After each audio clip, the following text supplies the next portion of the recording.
I love what Kathleen Norris wrote in the introduction to her book, Amazing Grace. It's a collection of stories and essays about ways that Norris has brought the gospel into dialogue with her life. For her, the challenge was around words. She wanted to find ways of speaking for herself religious words that had become abstract and even threatening to her. Words like salvation and blood and revelation. They carried emotional weight from her childhood and family history.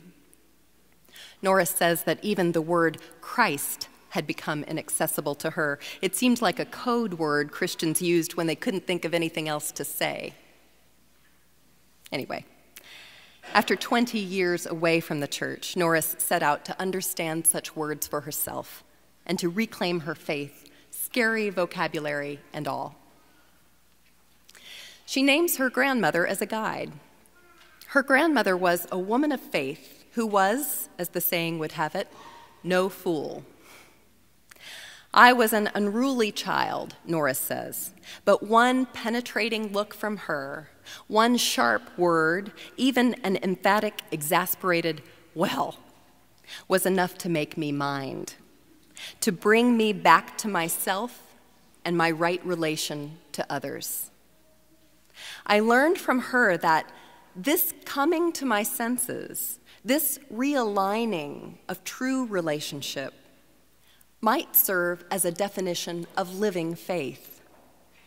Not a list of things I believe, but the continual process of learning and relearning what it means to love God, my neighbor, and myself.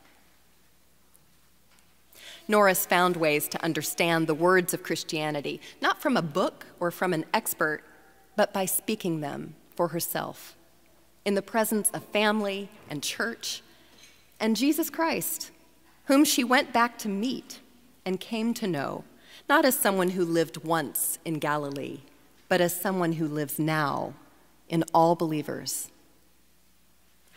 Norris says now that Jesus Christ saved her life, her husband's life, her marriage.